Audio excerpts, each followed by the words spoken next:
Монголын оюун ухааны активаас санаачлан 2 дахь жилдээ уламжлалт болон зохион байгуулж байгаа ой тогтоолын үндэсний аварга 2012 оюуны спортын тэмцээн энэ жил улам их өрсөлдөөн дунд өрнөж оролцогчдын чадвар хийгээд сар хүрээнд улам ихээр тэлцээр байна. Монголын оюунлаг үг залуусыг хүмүүр оюуны чадамжаа дээд зэргээр ашиглаж их хэмжээний мэдээллийг богино хугацаанд цээжлэн буцаж санаж болохыг харуулах оюуны спортын олон улс төв дэлхийн тэмцээнд оролцож Монгол улсынхаа нэрийг дэлхийн түвшинд гаргах тамирчдыг тодруулах зорилгоор жил бүр уламжлал болгон зохион байгуулдаг. Ой тогтоолын үндэсний аварга 2012 оюуны спортын тэмцээний эзэн шалгаруулалт 2012 оны 3 дугаар сарын 17-ны 9 цагаас Чингис хаан зочд буудлын хурлын зааланд явагдсан бөгөөд сүүлийн шатанд шалгарч үлдсэн оролцогчид ой тогтоолын нийт 8 төрлөөр нийт 50 гаруй тамирчид өөрсдийн оюун ухаан ахвал самбаага уралдуулсан юм а.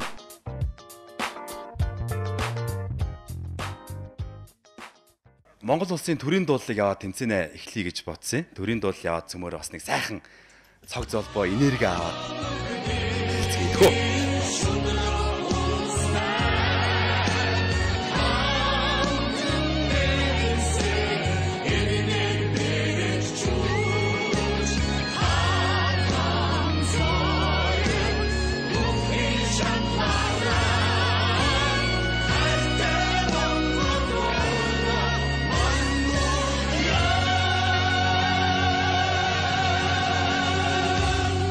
Баярлалаа та бүхэндээ. Тэмцээнд оролцож байгаа залуучууд маань их төвлөрсөн байгаа учраас заавал ер нь л их нам чимээгүй шүү те. За би ямар ч тач гэсэндээ энэ үйл ажиллагааг ой тогтоолтын үндэсний аварга 2012-ыг нээж үг хэлнүү хэмээн улсын хурлын гишүүн эрхэм Цэ Батбаяр гишүүнийг урьж байна. Бас оюун ухааны активын захирал Хатанбаатар та хоёрыг би бас тайзнаа урьж энэ тэмцээнийг нээж өгнө хэмээн хүсэж байна.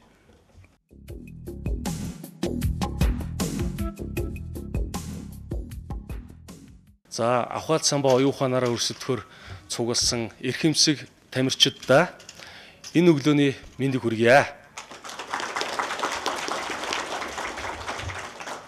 За тэгэхээр энэхүү тэмцээн маань өнгөрсөн жил буюу одоос 1 жилийн өмнө анх удаага зохион байгуулагдсан байгаа. Яг энэ танхимд.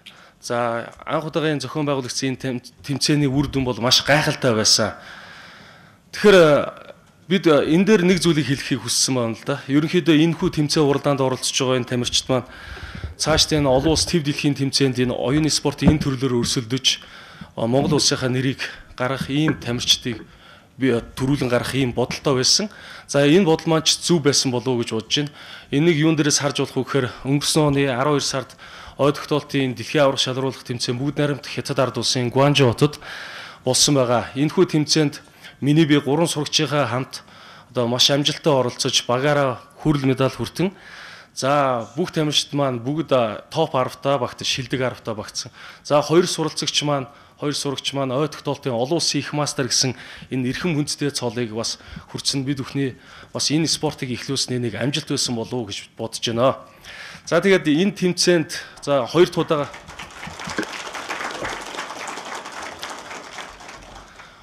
дахь удаага зохион байгуулагдж буй энэхүү тэмцээнд нийт насан туршидтын ангилалд 93 хүн бүртгүүлснээс 35 эхний шатанд 90 насан туршидтын ангилаас 95 хүн бүртгүүлсэн байгаа. За тэгээд бага дунд насны ангилалд 25 хүн бүртгүүлснээс одоогийн байдлаар 12 хүүхэд шалгаран үлдсэн байгаа. За тэгээд бага насны ангилалд 35 хүүхдээс 9 хүүхэд бас шалгарж үлдсэн. За тэгээд нийт энэ эцсийн шатанд ой тогтоолтын 8 төрлөөр нийт 50 тамирчид оюун ухаанаа уралдуулж, нас харгалзахгүйгээр оюун ухаанаа уралдуулж тэмцээнээ дүгнэх байгаамаа. За тэгээд мэдээж энэхүү тэмцээн уралдааныг зохиоход үнэтэй хөв нэмрээ оруулж, энэ оюунлаг үйлсийг хөхүүлэн дэмжиж байгаа. Энэ тэмцээн дээр хамтран ажиллаж байгаа боловсрол соёл шинжлэх ухааны яам болон TV8 телевизийн хамт олондоо. За мөн ерөнхий ивент тэтгэгчээр оролцож Хадгаламж банк, GSI UB Централ салбар байгууллагын хамт олондоо. За мэдээллийн бүх ивент тэтгэгчдээ, эрхэм зочдтой, тамирчдаа энд хүрэлцэн ирсэн бүх хүмүүст хамгийн сайхан бүхнийг хүсэн өрөөё. За ингээд тэмцээний аль бие усны нээлт ихэснийг бас мэдгэж байна. За тэгээ микрофоноо эрхэм гишүүн Батбаяр танд шилжүүлье. Сайн байцгаана уу? Та бүгдийнхээ өнөөдрийн амар амгалан гайлтгий. Өнөөдөр оюун ухааны ийм том тэмцээнийг одоо болно гэдгийг би уржигдэр сонссон. Тэгээ ямар ч очиж үзэх ёстой байна гэдгийг бол би одоо бодоод энэ төрөний одоо өнгөрсөн жил зохион байгуулсан тэмцээний талаар бол мэдээж тодорхой мэдээллүүдийг авсан. Тэгээд үнэхээр хүн өөрөө оюун ухаанаараа хөгжүүлж чаддгийн бол юу ч хийж бүтээж болно гэдгийг бол одоо манай Хатанбаатар маань одоо Монголд анх зохион байгуул санаачилж энэ олон хүүхдүүдийг энэ олон хүмүүсийг ингэж нэг доор цуглуулж байгаа гэдэг бол бас одоо юуны төрөнд Хатанбаатартаа баялж байгаагаа талархж байгаагаа илэрхийлье. Тэгээд мэдээж өнөөдөр сайхан олон сайхан хүүхдүүд маань залуучууд маань энэ тэмцээнийг одоо оролцож бас өөрийнхөө одоо авиас чадварыг бас дэлхийд дахин гаргаж байгаад би сая сонслоод үнэхээр сайхан байна. Тэгээ энэний төлөө монголчууд нэгдэж нэг л зүйлийн төлөө явах хэрэгтэй. Энэ нь бол Монгол улсын хөгжил. Монгол улсын хөгжил оюун ухаантай хүн Монгол улсыг хөгжүүлнэ гэж би боддог. Ингээд оюун ухааны хөгжлийн төлөө бүгдөө хамтраад зүтгэцгаая гэж хэлье. Баярлалаа.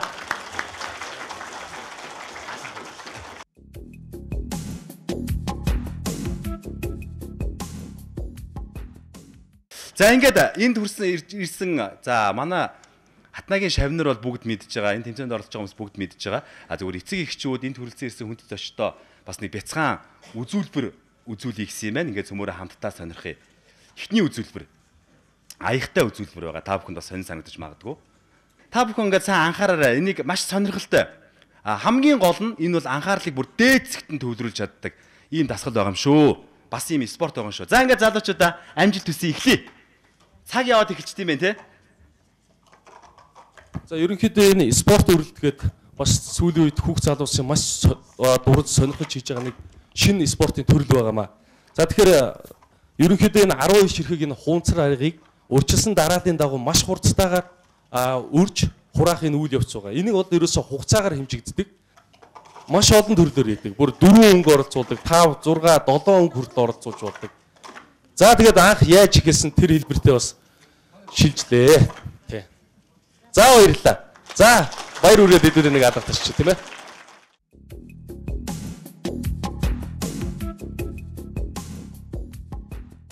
Тэгээ Рубкин шоогоор энэ залуучууд үзүүлбэр үзүүлэх чаа. Рубкин шоу бол 1973 онд Унгарт үүссэн байдаг. За тэгээд бас энэ дэр нэг танилцуулахад одоо Монголын Рубкин шоуны хамгийн анхны аварга маань одоо энд сууж байна. Бат Эрдэнэх байгаа. За тэгэхээр тухайн үед та хэдэн секунд нийлүүлж байна? 36. 36 үү? За 36 секунд. Одоо тэгвэл одоо энэ рекорд бас шинжлэгдсэн байгааг дуулахад таатай байна. За 1 2 3 и.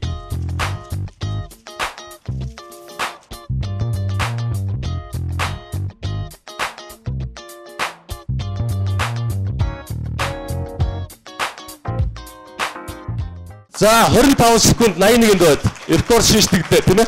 Оо тэнд 24 секунд 44-нд байд одоо илүүж дуусгасан байна.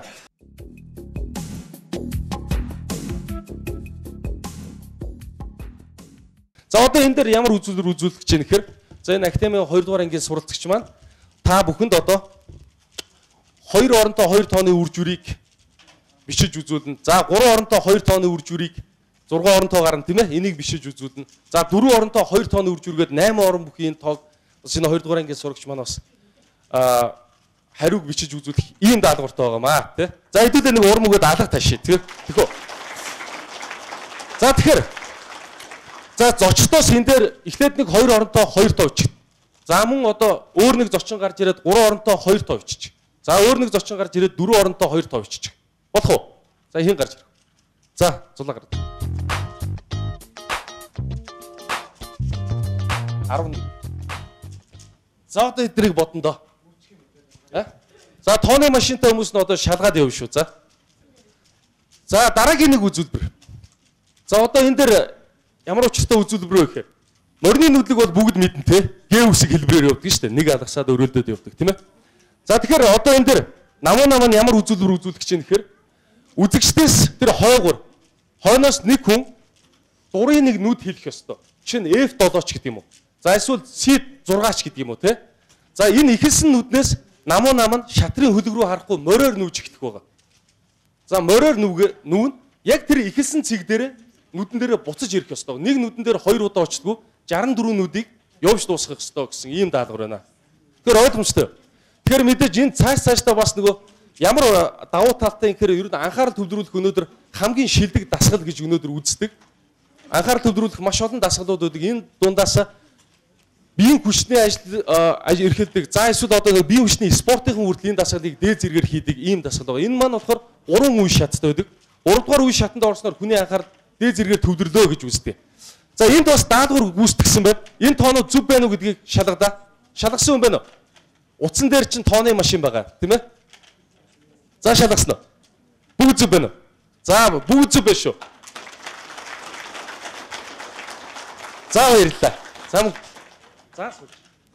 За тэгэхээр одоо мэдээж өнөөдөр бид нар уламжлалт аргаараа яаж боддог вүлээ те? Дуудлын тооноос ихний цифрыг аваад нэгжийн орноо те 4 тоотгоо үржүүлдэг. Маш олон үйлдэл гэдэг те. Гэвч одоо нэг удаадаа бүх хариуг ингэж гаргаж чадж байгаа нь бас нэг энэ цээж бодлын нэг дэвшилт дарга техник гэсэн үг л дээ. Тэгэхээр мэдээж дөнгөж 2 дугаар ангийн хүүхд одоо энэ одоо оронтойг бас бодож байгаа нь нэг бодлын одоо бас нэг ирээдүйн цээж тооны аврах төрөх нэг юм магадлал бий болчиход байна гэсэн үг. За ийшээ зогсчих. Би чамд одоо микрофон өгнө. За энэ одоо хөлөг рүү харахгүй энэ дотроо энэ хөлгийг ургуулan бодож төсөөлөөд энэ нүүдлүүдийг одоо хийж эхэлнэ гэсэн үг. H1 F2 D2 D1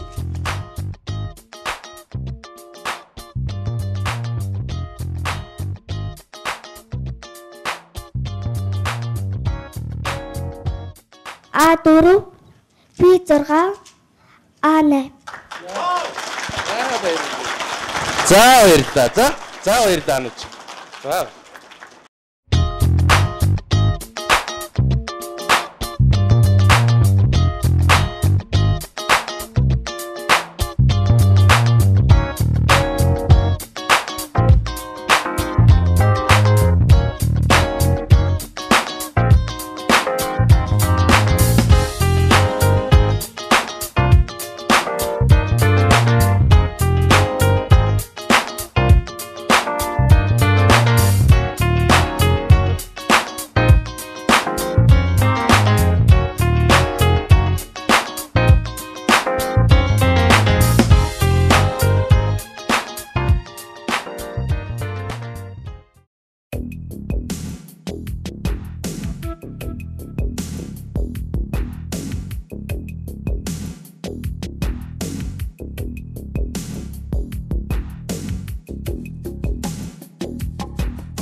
Эхний төрөл бол хоёрын тоол байсан. За хоёрын тоол гэсэн төрөл маань үндэсний аврагад 10 минутын хугацаатайгаар өгдсөн байгаа. Тэмцээн маань бэлдээд за эхлэв.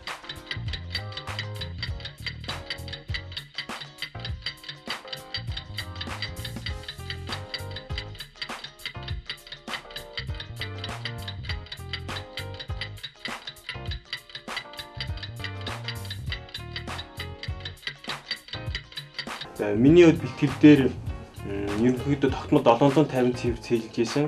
Гэхдээ бүгдээр яг хичтгэл бас бага зэрэг алдаа бол байж исэн.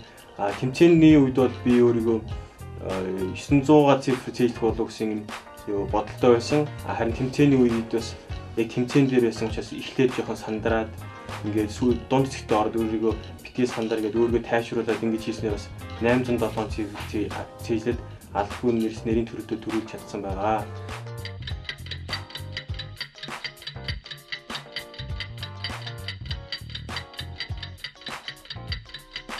Хоёрын тал төрөл дээр бэлтгэл дээр бол би ер нь 10 минутанд 750 цифр тогтмол цээжилж ирсэн. Тэгээ яг тэмцээн дээр болохоор би 1000 орчим цифр цээжлэн гэсэн. Яг төлөвлөгөөтэй орсон. Тэгээд яг тэмцээнийхэн минутанд багтаад 900 бол цээжилж амжсан. Буцааж бичихтэй 695 цифр алдалгүй бичиж нэрлснээр энэ төрөлд 2 төрсөн байгаа.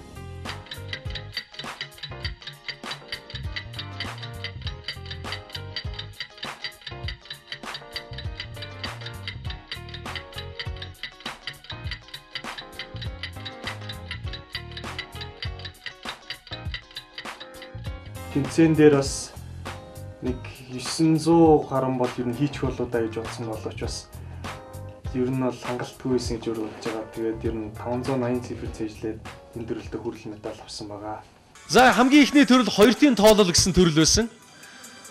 За 2-ын тоолол төрөлд 1076 оноогоор Акчол 1-р ойрд орсон. 1-р ойрд орсон. За Акчолын шагналыг гардуулна уу хэмээн боловсрол соёл шинжлэх ухааны яамыг төлөөлж ирсэн мэрэгчлэн Бат сайхныгаа тайснаа үрье.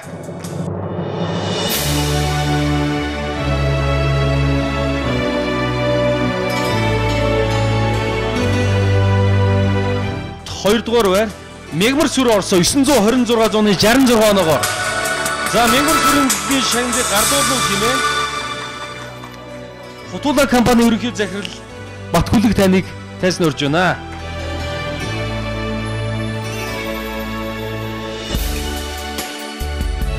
646 зууны 67 оноогоор Цог Бадрах орсон. Цог Бадрахын шагналыг гардуулна уу хэмээн Rich Construction компани захирал Жавхан таныг урьж байна.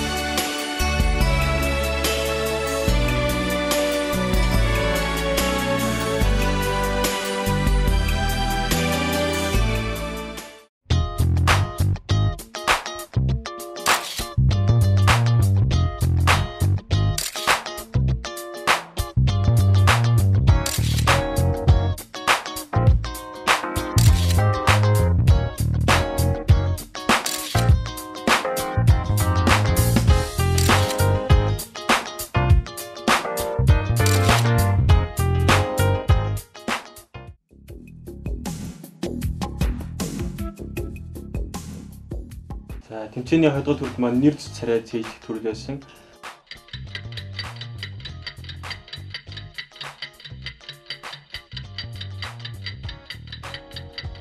Өмнө жилийн үндэсний аврагт бол яг энэ төрөл дээр би авраг болж исэн.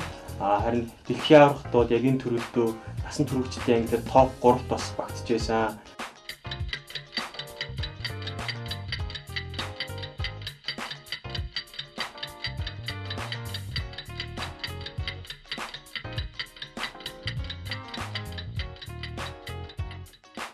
Би энэ төрөл энэ тэмцээнд бас анх удаага оролцож байгаа. Бас энэ төрөл миний хувьд бол нэлээд хүнд төрөл байсан.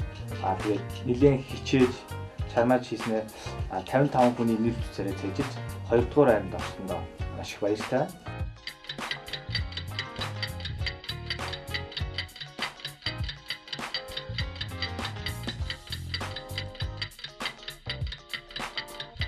Бэлтгэлтэр бол нэг 75 хүний нүүр царай цээжлэхэд 69-ийг санаж байсан. Саяны тэмцээн дээр бол 90 хүн цээжилснээс нэг 58 хүний нэр зүс царай цээжилж төрүүлсэн. Нодлонгийн анхны тэмцээнд бол 48-ыг цээжилж 7 дугаар байранд орж ирсэн. Харин энэ тэмцээнд төрүүлсэндээ маш их баяртай байна. За нэр зүс царай цээжлэх төрөлд 10 минутанд 58 хүний нэр зүс царайг алалгүй нэрлж 1-р байранд баасанд орж орсон байна. Баасан доржийн шагналыг гардуулна хэмээн бид бүхний ерөнхий ивент тэтгэгч Хадгаламж банкны олон нийтийн харилцаа албаны мэргэжилт мөнх цулыг тайснаа урьж байна.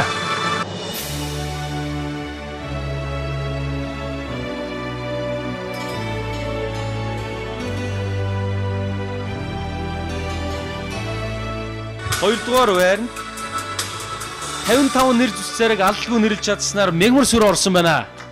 За мөнгөн медаль эзэн.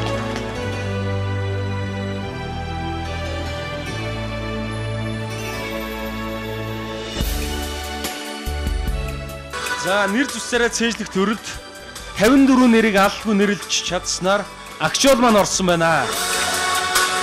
Акчолын шагналыг гардуулан хэмээн Мас цэгийн ерөнхий редактор урьж байна.